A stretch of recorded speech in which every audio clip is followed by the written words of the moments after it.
El título de nuestro mensaje se llama Jesús, el Mesías, nuestro gran sumo sacerdote. Dice así la palabra de Dios: por tanto, teniendo un gran sumo sacerdote que traspasó los cielos, Jesús, el Hijo de Dios, retengamos nuestra profesión, porque no tenemos un sumo sacerdote que no pueda compadecerse de nuestras debilidades, sino uno que fue tentado en todo según nuestra semejanza, pero sin pecado.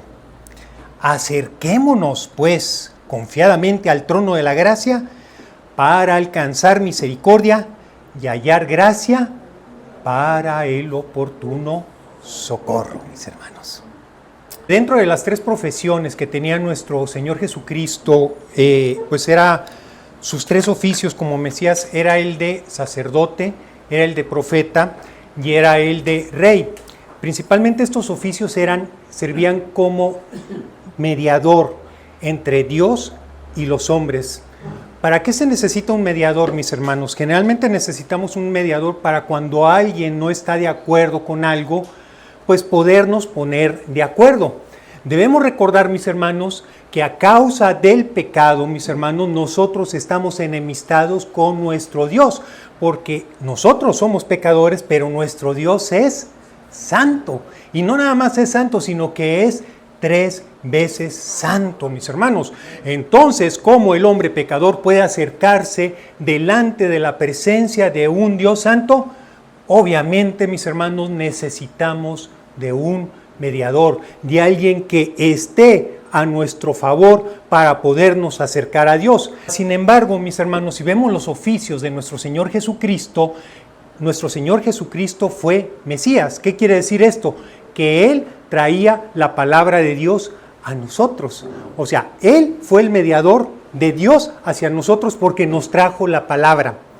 Segundo, mis hermanos, Él también es mediador porque el gobierno de Dios, porque Dios reina, mis hermanos, siempre ha reinado. Él es soberano y tiene autoridad sobre cielos, tierra y sobre todo lo que hay ellos, incluso hasta lo que hay debajo de la tierra, y Dios tiene esa autoridad. Y Jesucristo es el mediador por el cual trae el gobierno de Dios a nuestras vidas. ¿Sí se fijan? Y el tema que vamos a hablar hoy, mis hermanos, es de que vamos a hablar de Jesús en su papel como mediador, como sacerdote. Aquí, ahora nosotros, mis hermanos, nos dirigimos a Cristo y Él es nuestro mediador delante del Padre. El hombre pecador, por medio de nuestro Señor Jesucristo, se va a poder acercar a nuestro bendito Dios, que nadie ha visto, que nadie puede acercarse a Él por su santidad. Está delante de los ángeles tienen que taparse su cara y los pies por la gran santidad, y nosotros nos podemos acercar mediante la mediación de nuestro Señor Jesucristo. ¿Recuerdan 1 Timoteo 2:5? Porque hay un solo mediador entre Dios y los hombres. ¿Y quién es ese mediador, mis hermanos? Jesucristo, hombre, mis hermanos, el cual se dio a sí mismo por rescate por todos, el cual se dio testimonio a su debido tiempo, mis hermanos. Ahora, mis hermanos, haciendo un resumen de lo que vamos a hablar de Jesús como sacerdote. Y dentro de las funciones que tenía un sacerdote era presentar las ofrendas delante de Dios, y otra función era presentar también, interceder por el pueblo, presentar las oraciones e interceder por el pueblo. Hoy, mis hermanos, la predicación va a tomar 3 puntos para poder explicar el oficio de nuestro Señor Jesús como sacerdote. Jesús, primer punto, Jesús, nuestro gran sumo sacerdote, presenta ofrenda.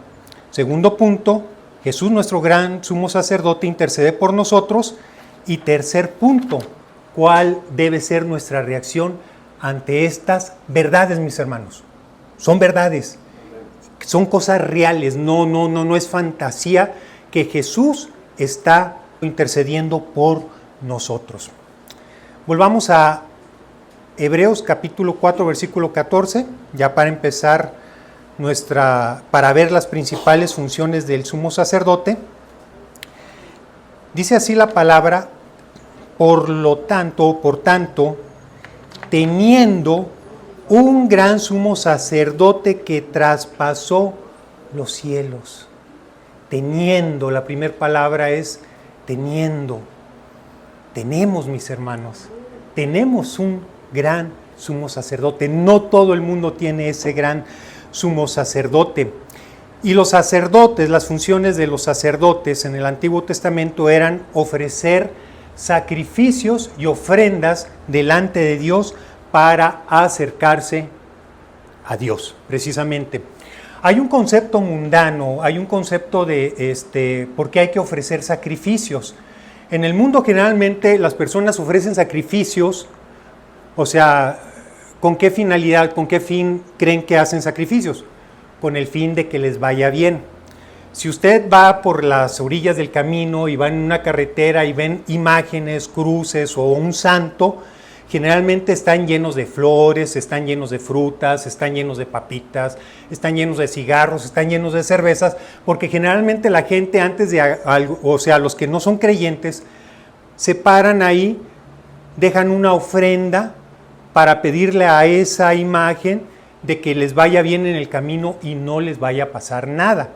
Ese es el concepto que tiene el mundo, dar algo para que ese Dios, entre comillas, nos dé algo. Pero el concepto cristiano, el concepto bíblico de dar ofrendas es algo completamente diferente, mis hermanos, y es lo que vamos a revisar el día de hoy. ¿Por qué se tienen que hacer sacrificios? ¿O por qué se hacían sacrificios? ¿O por qué se hicieron sacrificios en la Biblia? Si recuerdan, mis hermanos, en el pecado de Adán y Eva, cuando ellos pecaron, descubrieron que estaban desnudos. Y para cubrir esa vergüenza, para cubrir ese pecado, dice que se hicieron delantales a bases de hojas, para tapar su vergüenza. Mas, sin embargo, Dios en su misericordia dice que les hizo pieles, los vistió con pieles de animalitos para cubrir esa vergüenza. Utilizó animalitos que no habían hecho absolutamente nada, que no tenían nada que ver con la mala decisión de Adán y Eva, para pues cubrir el pecado. O sea, Dios tuvo que matarlos para quitarles la piel, mis hermanos. Y de ahí vienen dos principios básicos, hermanos, que aprendió Adán: que la paga del pecado es muerte, y que sin derramamiento de sangre no hay remisión o no hay perdón de pecados, mis hermanos. Dios tuvo que matar animales inocentes para cubrir la vergüenza o el pecado del hombre. Ahora, mis hermanos, esta verdad de que se tiene que hacer un sacrificio, que tiene que haber derramamiento de sangre para que haya remisión de pecados, porque estamos muertos en nuestros pecados, esto Dios se lo transmitió Adán, se lo transmitió a sus hijos, Caín y Abel. Abran sus Biblias en Génesis capítulo 4. Génesis capítulo 4. O sea, esta verdad, mis hermanos, estas verdades, las vuelvo a repetir, que la paga del pecado es muerte, que sin derramamiento de sangre no hay perdón de pecados, eso lo entendió Adán, y además entendió que nuestro Dios es justo y perdonador. Y esto se lo transmitió a sus hijos, y lo vemos en que sus hijos ofrecieron sacrificios. ¿Ya lo encontraron? Dice así la palabra de Dios. Versículo 3. Y aconteció, andando el tiempo, que Caín trajo el fruto de la tierra, una ofrenda a Jehová. Y Abel también trajo de los primogénitos de sus ovejas, de lo más gordo de ellas, y miró Jehová con agrado a Abel y su ofrenda, pero no miró con agrado a Caín y la ofrenda suya. Y se ensañó Caín en gran manera y decayó su semblante. Entonces Jehová dijo a Caín: ¿por qué te has ensañado? ¿Por qué ha decaído tu semblante? Si bien hicieres, no serás enaltecido, y si no hicieres bien, el pecado está a la puerta, y con todo ello a ti será su deseo, y tú te enseñorearás de él. Si recuerdan, mis hermanos, ¿cuál es el principio? Que la paga del pecado es muerte, y sin derramamiento de sangre no hay remisión de pecados. Esa enseñanza se la enseñó Adán, se la enseñó a sus hijos. Pero aquí el detalle más interesante es esto, mis hermanos, que Caín, aún sabiendo esta verdad, que tenía que haber derramamiento de sangre, ¿qué dice el versículo que hizo? ¿Qué fue lo que llevó como ofrenda? Llevó frutos. Incluso la palabra de Dios dice, llevó una ofrenda como pues para hacerse ver de que pues quería quedar bien con Dios, para no quedar mal delante de Dios, era una apariencia. De hecho, mis hermanos, esto reflejaba que el corazón de Caín no era humilde delante de la presencia de Dios. Dice el Salmo 51, porque no quieres sacrificio, que yo lo daría, no quieres holocausto. Los sacrificios de Dios son el espíritu quebrantado, al corazón contrito y humillado no despreciarás, oh Dios. Caín no iba con un corazón contrito y humillado, no reconocía su pecado, por eso fue que ofrendó frutos. ¿Y cuál fue la respuesta de Dios? Que no miró con agrado la ofrenda de Caín. Sin embargo, la ofrenda de Abel dice que llevó lo mejor de su ganado, de lo más gordo. ¿Y qué dice la respuesta de Dios? Que miró con agrado su ofrenda, mis hermanos. Ahora, vámonos a Hebreos capítulo 11. Vamos a leer el versículo 4 en adelante. Dice así la palabra de Dios, que por la fe ofreció Abel, por la fe Abel ofreció a Dios más excelente sacrificio que Caín, por lo cual alcanzó testimonio de que era justo, dando testimonio de sus ofrendas, y muerto aún habla por ella. ¿Qué quiere decir, mis hermanos? Que en realidad Abel creyó que sin derramamiento, o sea, estas dos verdades, que sin derramamiento de sangre no hay remisión de pecados, y que la paga del pecado es muerte, y él creyó y por eso llevó lo mejor de sus ofrendas. Y muy bien, mis hermanos, esto de los sacrificios fue pasando el tiempo, y llega un momento que se establece el pueblo de Israel y Dios establece un sistema de sacrificios por medio de sacerdotes. Estos sacrificios, mis hermanos, se hacían a lo largo del año. Si ustedes ven en Levítico capítulo 1, eso es para que lo busquen después, mis hermanos, el sacrificio por los pecados, la persona tenía que llevar pues una oveja, un becerro o una paloma.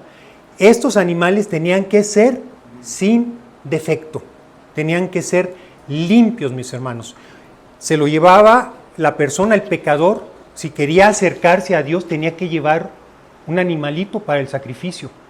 Entonces ya llevabas el animalito, lo revisaba el sacerdote, veía que era un animal limpio. Entonces, ya estando delante del sacerdote, el pecador ponía las manos sobre el animalito. Señor, he pecado, he robado o he hecho cualquier cosa. Entonces ya el pecado, o sea, es un símbolo, pasaba de la persona, pasaba al animalito. Entonces ya el sacerdote lo que hacía, pues degollaba al pobre animalito inocente que no tenía culpa. A mí de niño esto me chocaba mucho. ¿Por qué? Porque un animalito tenía que morir. O sea, es algo chocante esto de los sacrificios. Entonces ya tomaban la sangre y bueno, con esa sangre el sacerdote es el que hacía el sacrificio y tomaba la sangre y llevaba la sangre al altar, la tomaba en una vasija y bueno, del animalito la tomaban en una vasija y de la vasija él la tomaba con los dedos y la rociaban sobre las 4 esquinas del altar. Entonces el sacerdote pues ofrecía el sacrificio, pero también, mis hermanos, llevaba las peticiones del pecador delante de Dios. Y esto es muy interesante, o sea, un sustituto. Yo decía, ¿por qué esto es chocante?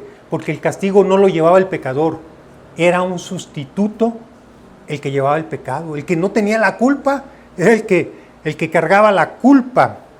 Y estas fiestas, mis hermanos, bueno, estas ceremonias de sacrificios se llevaban todos los días, los 365 días del año.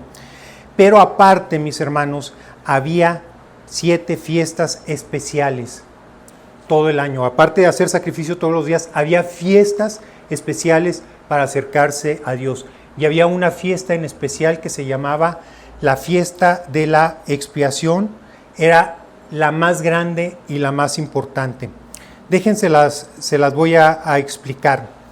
Esta fiesta de la expiación viene de la palabra kafar, que significa cubrir, o que está relacionado, cubrir nuestro pecado. ¿Sí se acuerdan de Adán y Eva que fue cubierta su vergüenza mediante la piel de un animalito? Es algo semejante. Dios cubre el pecado del pueblo, pero de todo el año anterior. Esta fiesta se llevaba una vez al año. No la hacían los sacerdotes, la hacía el sumo sacerdote, no la hacía cualquiera. La hacía el sumo sacerdote, y esta fiesta se hacía una vez al año, mis hermanos. Hay que recordar, mis hermanos, el templo.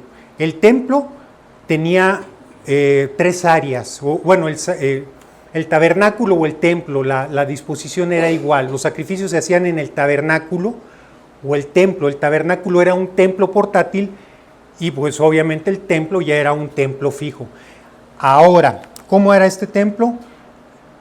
En el atrio estaba el altar de sacrificio y había un lavacro. En el altar de sacrificio, pues ahí era donde se mataban los animales y se rociaba la sangre. Y luego, pasando del atrio, ya se entraba ahora sí a lo que era el templo. El templo tenía 2 partes, lugar santo, lugar santísimo. En el lugar santísimo, no vamos a profundizar, nada más lo voy a mencionar. En el lugar santo había 2 muebles, el mueble de los panes de la... 3 muebles, el mueble de los panes de la proposición, perdón, el candelabro y el altar de incienso. Y en el lugar santísimo estaba el arca del pacto, que en el arca del pacto, en el lugar santísimo, estaba la presencia de Dios, y no se podía entrar a la presencia de Dios más que una vez al año. Esta fiesta, mis hermanos, el sacerdote, eran 3 etapas. Para poder entrar, o sea, para poder celebrar esta fiesta se celebraba en 3 etapas. Se llevaba un becerro y se llevaba un macho cabrío. Se mataba el becerro, que era por los pecados del sacerdote.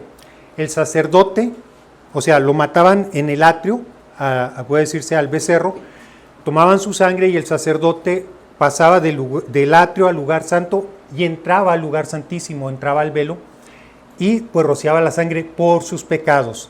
Y luego después mataban al macho cabrío, hacían este mismo procedimiento y entraban al lugar santísimo para rociar la sangre por los pecados del pueblo. ¿Sí se fijan? O sea, pedían perdón el sacerdote por los pecados suyos y los de su familia, y después por los pecados del pueblo. Ahí me faltó decirles un detalle. Era el becerro y 2 machos cabríos. Había una especie de sorteo, uno era para sacrificio y el otro era para lo siguiente que les voy a decir. Este macho cabrío, el sacerdote oraba con él, transfiriendo los pecados del pueblo y sus pecados, y este macho cabrío era llevado al desierto, pero era la remisión de pecados, donde se alejan los pecados de nuestras vidas, donde se alejan los pecados del pueblo. Pero miren, mis hermanos, todo esto sirve para representar algo: el futuro sacrificio de nuestro Señor Jesucristo y todas las bendiciones que íbamos a recibir por medio de este sacrificio. Vámonos a Hebreos capítulo 9. En el pasado, mis hermanos, se tenían que ofrecer sacrificios para podernos acercar a Dios. Hebreos capítulo 9, versículo 11. Pero ya estando presente Cristo, sumo sacerdote de los bienes venideros, por el más amplio y más perfecto tabernáculo no hecho de manos, es decir, no de esta creación, y no por sangre de machos cabríos ni de becerros, sino ¿con qué, mis hermanos? por su propia sangre, dice, entró por siempre, entró una vez y para siempre al lugar santísimo, no al del templo, mis hermanos, sino al verdadero, al que está en el cielo, y no por sangre de machos cabríos ni de becerros, sino, ¿qué dice aquí, mis hermanos? Por su propia sangre. Entró una vez y para siempre en el lugar santísimo, obteniendo eterna redención. Ahorita vamos a explicar todos estos términos: redención, propiciación, remisión. Van a quedar más claros más adelantito. Ahora, brinquémonos al versículo 24. Hebreos 9:24. Dice así la palabra: porque no entró Cristo en el santuario hecho de manos. Si se fijan, eran los santuarios terrenales, lo que les expliqué del sacrificio.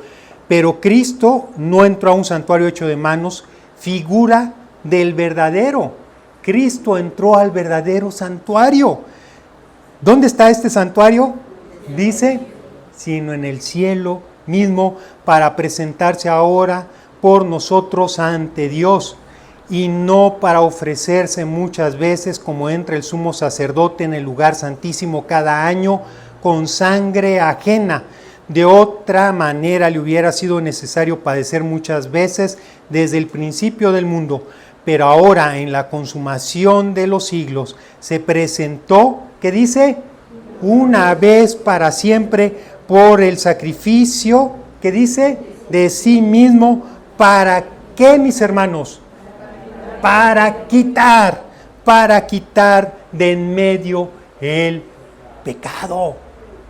Y esto es maravilloso y a mí me emociona, porque para poder, nos dijimos que Dios es nuestro mediador, y para poder acercarnos a Dios, ¿qué estorbaba el acercarnos a Dios?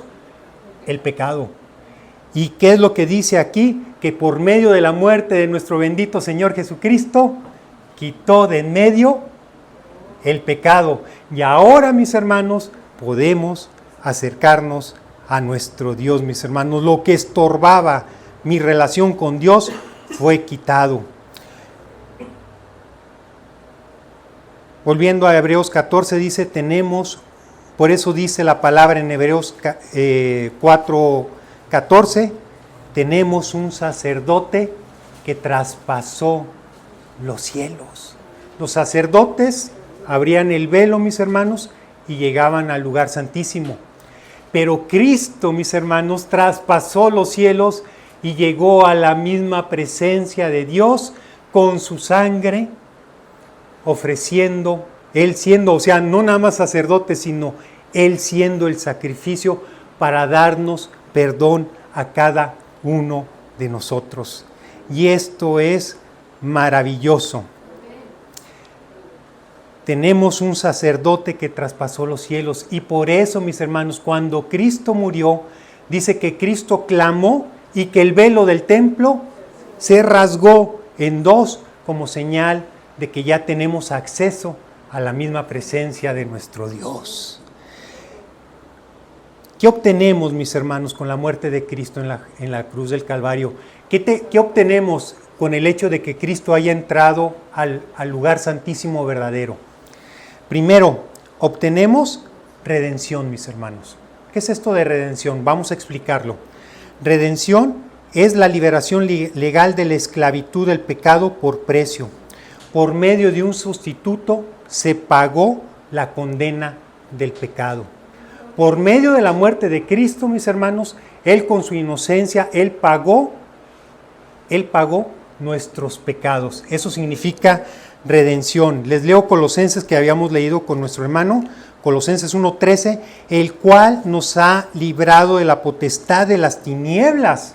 Éramos esclavos, estábamos bajo la esclavitud de las tinieblas, y nos ha trasladado al reino de su amado Hijo, en quien tenemos redención por su sangre, o tenemos libertad por su sangre, el perdón de pecados. También, mis hermanos, tenemos remisión. Ya vimos la primera palabra.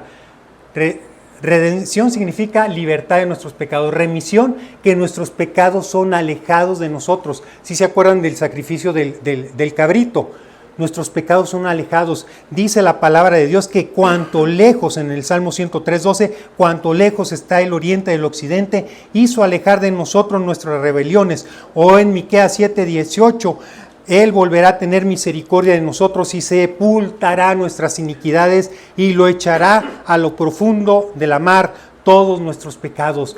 Dios, por su sacrificio, porque Cristo entró al cielo, Él nos ha dado libertad del pecado y ha alejado nuestros pecados de nosotros, tan lejos como está el oriente del occidente, y los ha echado a lo profundo de la mar.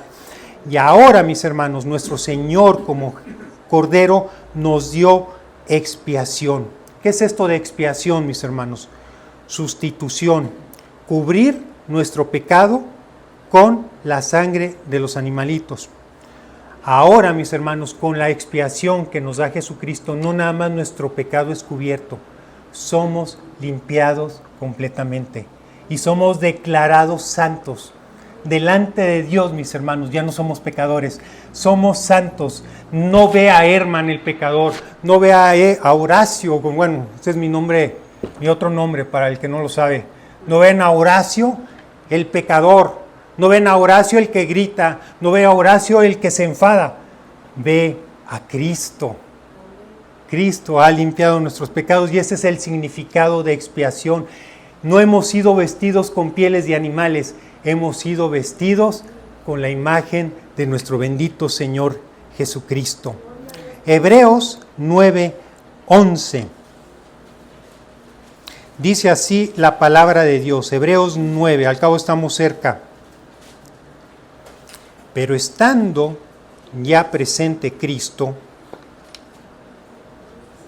sumo sacerdote de los bienes venideros, por el más amplio y más perfecto tabernáculo no hecho de manos, es decir, no de esta creación, y no por sangre de machos cabríos ni de becerros, sino, ¿qué dice aquí, mis hermanos?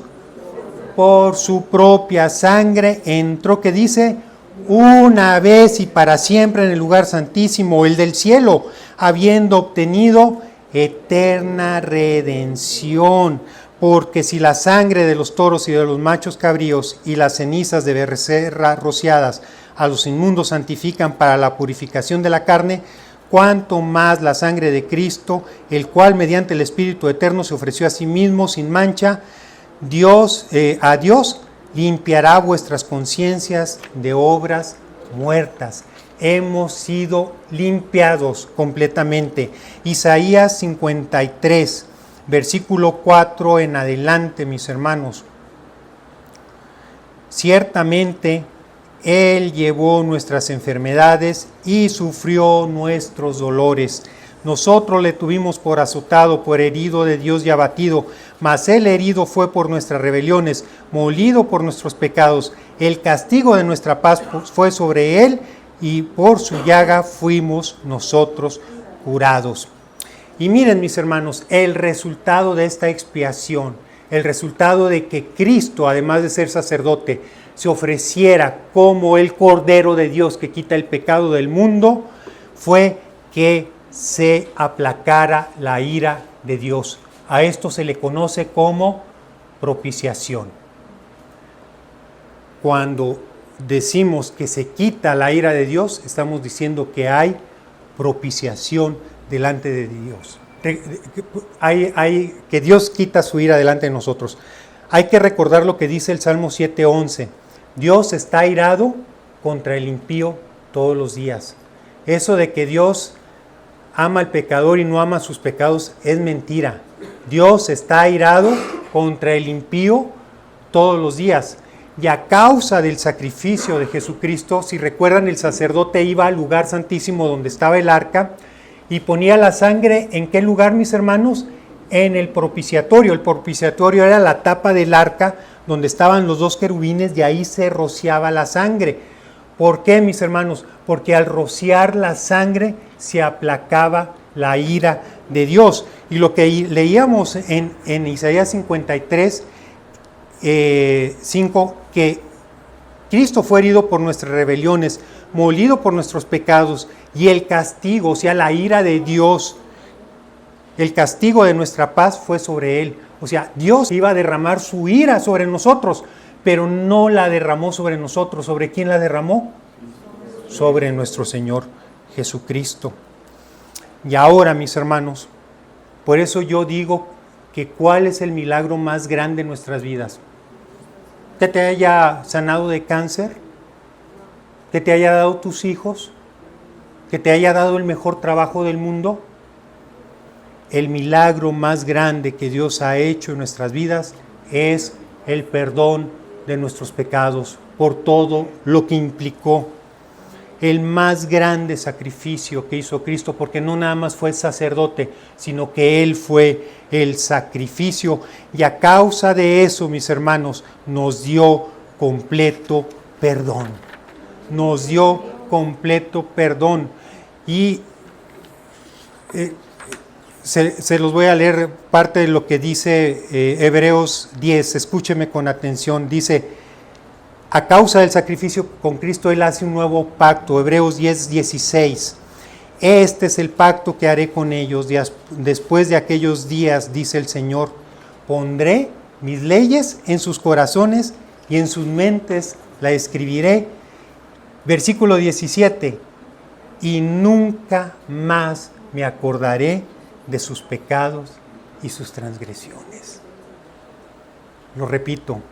Y nunca más me acordaré de sus pecados y sus transgresiones. Dios ya no se acuerda de nuestros pecados. A lo mejor nosotros nos acordamos de nuestras maldades y nos sentimos mal, pero Dios dice: nunca me acordaré de tus pecados ni de tus transgresiones. Y yo por eso digo que es el milagro más grande que hemos recibido en nuestras vidas. Tan grande es ese milagro que cuando Cristo murió y nos estaba dando ese perdón por su muerte en la cruz, dice: consumado es. Consumado es. Ya no es necesario más sacrificio por nuestros pecados. Ya no es necesario más nada, porque consumado es. Y cuando Dios aplaca la ira de Dios, mis hermanos, hay reconciliación. Si éramos enemigos de Dios y no nos podíamos acercar a Él, ahora hay reconciliación y nos podemos acercar a nuestro Dios. Por el pecado éramos enemigos de Dios y ahora podemos ser amigos de Dios. Lo repito de nuevo, mis hermanos. Por el pecado éramos enemigos de Dios y ahora podemos ser sus amigos. Ya no hay conflicto. La muerte propiciatoria de Cristo calmó la ira de Dios y podemos entablar relación con Dios. La relación con Dios estaba rota por el pecado, pero por su obra nuevamente podemos acercarnos a Dios. ¿Sí se acuerdan que Adán y Eva fueron, ahora sí que corridos del paraíso? Ahora nosotros podemos recuperar ese paraíso y acercarnos nuevamente a nuestro Dios. Y fíjense, mis hermanos, lo más hermoso, lo que dice Romanos 8:1, que muchos se lo saben de memoria. Por lo tanto, ninguna condenación hay para los que están en Cristo Jesús. Ninguna condenación. Ahora, mis hermanos, lo que les decía, al haber reconciliación ya podemos tener relación con Dios. Podemos relacionarnos con nuestro Dios y esta es una verdad maravillosa. Por eso dice Hebreos 4:14. Por tanto, tenemos un sumo sacerdote que traspasó los cielos y que dice el pasaje que por lo tanto retengamos nuestra profesión. Aferrémonos, retener, ¿a qué se refiere? Retener nuestra profesión, retener nuestra fe. Cuando tú retienes a alguien, vas con una persona y la retienes, es que no la dejas que se te vaya, no la vas a dejar, es más, hasta la agarras con los dos brazos para que no se te vaya. Y aquí lo que dice, retengamos nuestra profesión, retengamos nuestra fe, retengamos lo que hemos creído. ¿Y qué es lo que hemos creído, mis hermanos? Que Cristo nos redimió de nuestros pecados, nos ha dado libertad. Que Cristo envió mis pecados lejos de mí, eso es lo que yo creo. que Cristo, por su expiación, me cubrió de mis pecados y estoy limpio de mis pecados, y que dio propiciación porque ya la ira de Dios no está sobre mí. Si peco, no es lo mismo que ser pecador. Yo ya estoy exento de la ira de Dios, y a causa de eso, mis hermanos, hay reconciliación y puedo tener relación con Dios vivo. Esa es nuestra fe, mis hermanos. Esa es nuestra fe. Cuando tenemos pruebas, cuando tenemos luchas, este libro fue escrito para judíos que se estaban convirtiendo al cristianismo. Ellos tenían todavía funcionando el templo. Y aquí, mis hermanos, yo me imagino que estos judíos se convertían al cristianismo. Yo recuerdo que cuando me convertí del catolicismo, bueno, mis padres eran católicos, me convertí en cristiano, una prima me invitó a la iglesia. Híjole, los tíos empezaron, los hermanos de mi madre empezaron a duro y duro y duro. ¿Por qué lo dejaste ir? ¿Y por qué esto? Y, oye, lo hubieras llevado a la iglesia para que conociera la verdad de nuestra doctrina. Y empezaron duro y duro y duro. En la actualidad, mis hermanos, los judíos, si alguien se convierte al cristianismo, créanme que es algo terrible. Los corren de la casa. He visto testimonios que hay en YouTube de creyentes que se convierten al cristianismo. Los desheredan, mis hermanos. Los corren de la casa. Los padres dicen, yo ya no tengo hijo, mi hijo ha muerto. O sea, sufren mucha agresión por convertirse al cristianismo. Ahora imagínense cuando fue esto en estos tiempos. Es más, antes de pasar a esto, en la actualidad los judíos pueden perder hasta su nacionalidad si se convierten al cristianismo. Iban a perder muchas cosas, muchos beneficios. Ahora, mis hermanos, volvamos al tiempo de cuando existía el templo. Si alguien se convertía a Cristo, pues obviamente ya no iba a tener acceso al templo que en aquellos tiempos estaba funcionando. Y por eso el escritor de este texto de los Hebreos dice, tenemos algo mejor que el templo. Tenemos algo mejor que el templo. Tenemos algo mejor que los sacerdotes. Tenemos la obra de Jesucristo en nuestro favor. ¿Necesitamos peregrinar a Jerusalén, mis hermanos? Necesitamos viajar. Imagínense, mis hermanos, para si yo quiero ir a pedir perdón, o sea, si creyéramos estas cosas, pues tendría que comprar un boleto de avión, tendría que apartar día, tendría que pagar mis alimentos. Yo creo que me saldría unos 300, 400 mil pesos el poder ir a pedir perdón hasta Jerusalén. Pero miren la bendición, mis hermanos. Usted nada más cierra sus ojos, dobla rodillas. Señor, he pecado delante de ti. Perdona mis pecados. Tenemos acceso a la presencia de Dios. Y miren, mis hermanos, otra de las bendiciones que tenemos. Vámonos a Hebreos capítulo 4, versículo 15 al 17. Vamos a cambiar a otro tema. Dijimos que el sacerdote ofrecía sacrificios y Cristo ya ofreció el gran y mejor sacrificio, pero también Jesús, el Mesías, intercede por su pueblo. Hebreos capítulo 4, versículo 15 y 15. Porque no tenemos un sumo sacerdote que no pueda compadecerse de nuestras debilidades, sino uno que fue tentado en todo según nuestra semejanza, pero sin pecado. Aquí dice que tenemos un sumo sacerdote que se compadece de nuestras debilidades, aunque aclaro, mis hermanos, que compadecerse no es sentir lástima.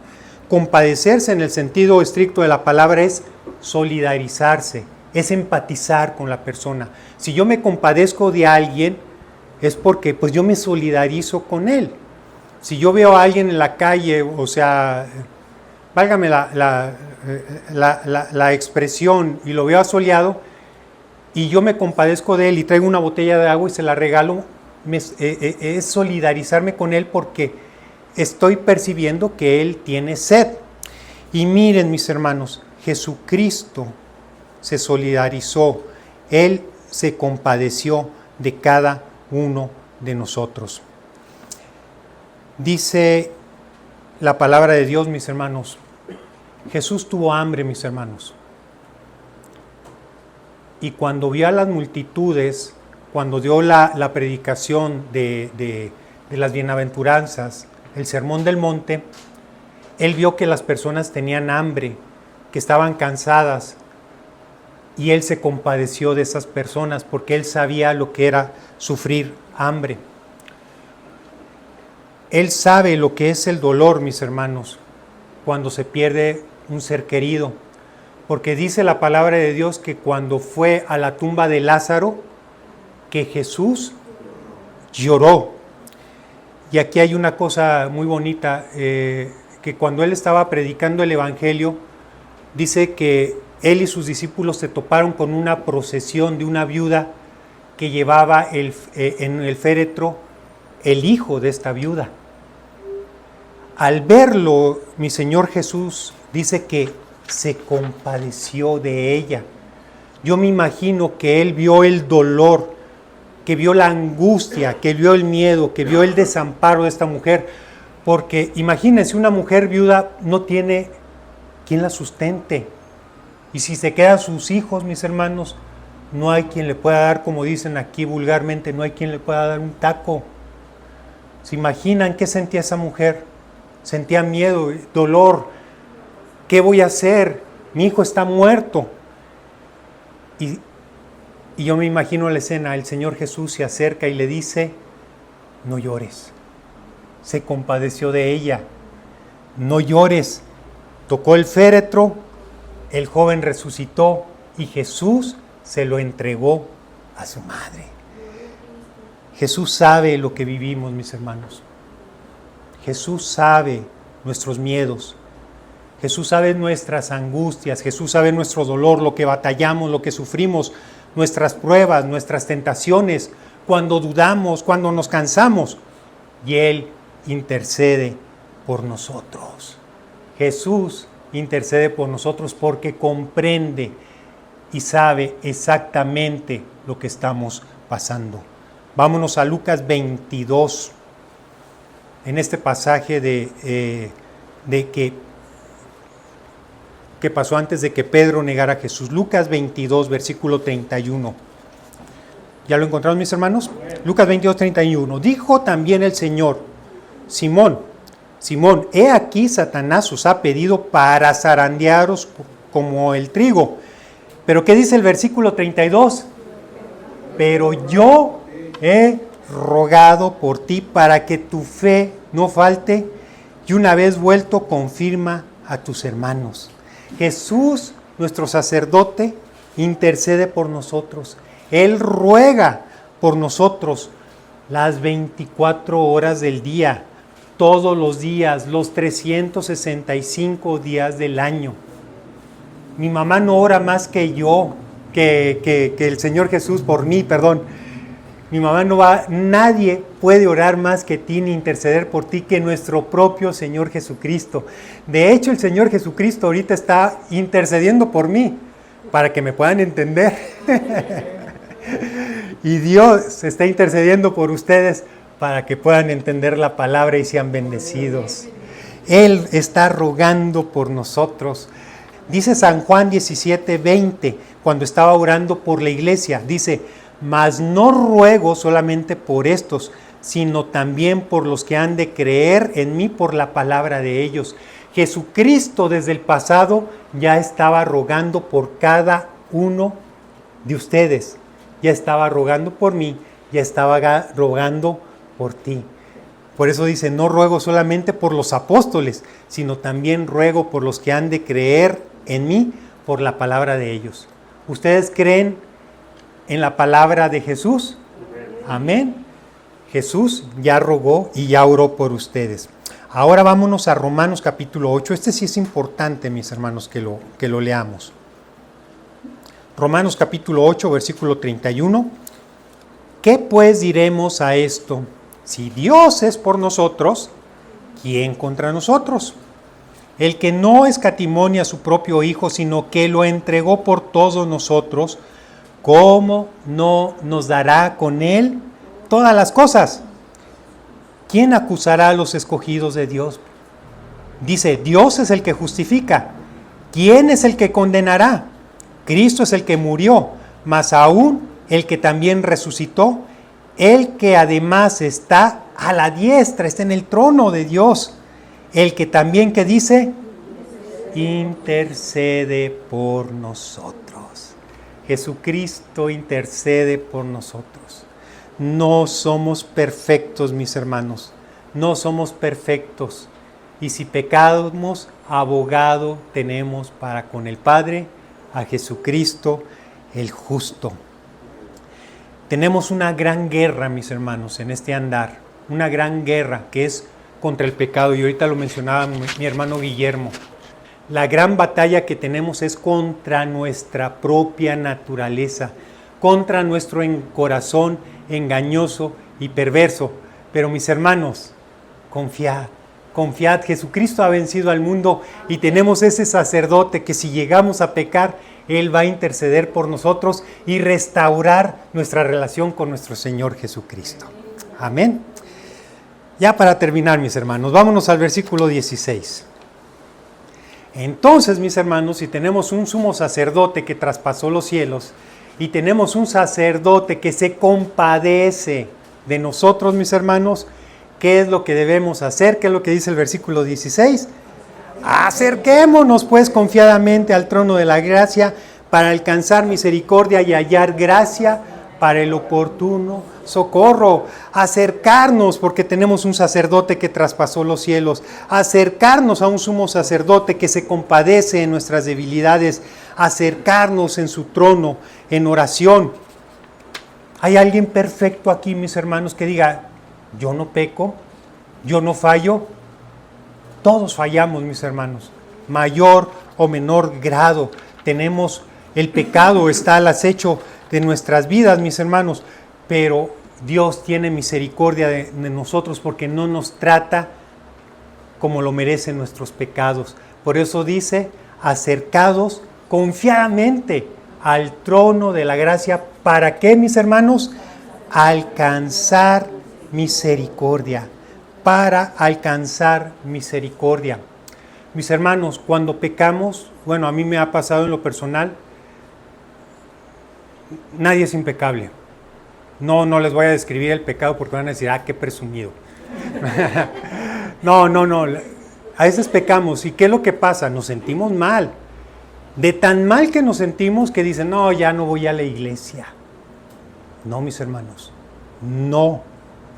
Aquí lo que Dios quiere es que nos acerquemos a Él. Juan 3:20. Porque todo aquel que hace lo malo aborrece a la luz y no viene a la luz para que sus obras no sean reprendidas. Pero nosotros que practicamos la verdad, en Juan 3:21, más el que practica la verdad, que dice, viene a la luz para que sea manifiesto que sus obras son hechas en Cristo. Por eso Dios dice que nos acerquemos. Si hemos pecado, mis hermanos, acerquémonos y confesemos nuestros pecados y Él nos va a limpiar de nuestros pecados. Acerquémonos, mis hermanos, acerquémonos. Y nuevamente, si confesamos nuestros pecados, lo que dice Juan 1:9, Él es fiel y justo para perdonar nuestros pecados y limpiarnos de toda maldad. Esa es la misericordia, mis hermanos, para alcanzar esa misericordia que está en el trono de nuestro Señor Jesucristo. Él nos da perdón cada día. El impío endurece su corazón, mis hermanos. Él no se acerca a Dios. Y si usted observa a un impío, en lugar de ser cada día mejor persona, cada día es peor persona. Pero el creyente no, mis hermanos. Cada día debe ser más sensible a la palabra de Dios, a confesar sus pecados diariamente. Ahora, mis hermanos, ya para terminar la última parte, dice, acerquémonos confiadamente al trono de la gracia para alcanzar misericordia y hallar gracia para el oportuno socorro. Que mi hermano, pues ya habló una hora, ya terminamos, mis hermanos. No, ya déjense los explico, esto de hallar gracia en este contexto. Es recibir esas bendiciones que no merecemos. Y esas bendiciones que hemos recibido, pues es el perdón de nuestros pecados, pero el respaldo de Dios para poder obedecer a nuestro Dios. tenemos la presencia, una de las gracias, tenemos el perdón, tenemos la presencia del Espíritu Santo en nuestras vidas. Y no nada más la presencia del Espíritu Santo, sino la presencia del Padre y del Hijo en nuestros corazones. Entonces, eso nos tiene que encaminar a la santidad, a ser más santo, a amar a Dios cada día, a obedecerlo más cada día. Tenemos que aprovechar que la presencia de Dios está en nuestras vidas. Pero ¿qué es lo que pasa, mis hermanos? Generalmente no valoramos que la presencia de Dios esté en nuestros corazones. Hay una ilustración muy bonita.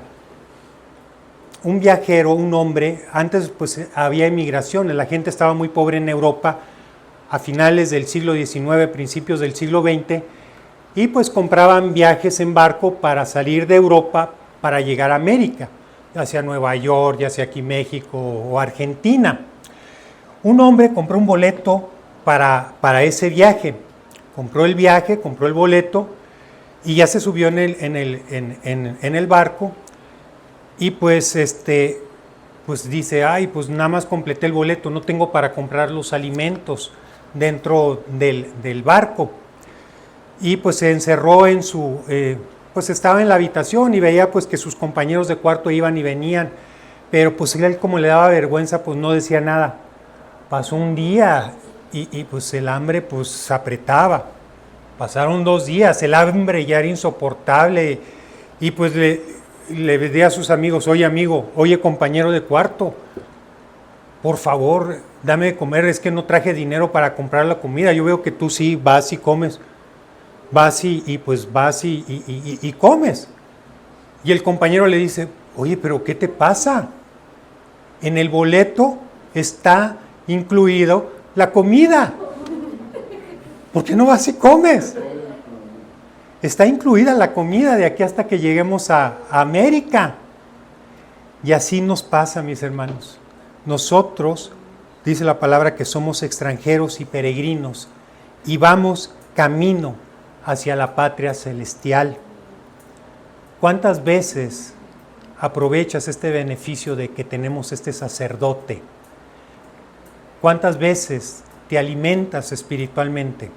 Una vez por semana, un comidón por semana, pero bien bueno, y ya no comes el resto de la semana, o comes tantito, en las mañanas agarras tantito, pues agarras ahí un yogur y unas galletas y ya fue tu desayuno.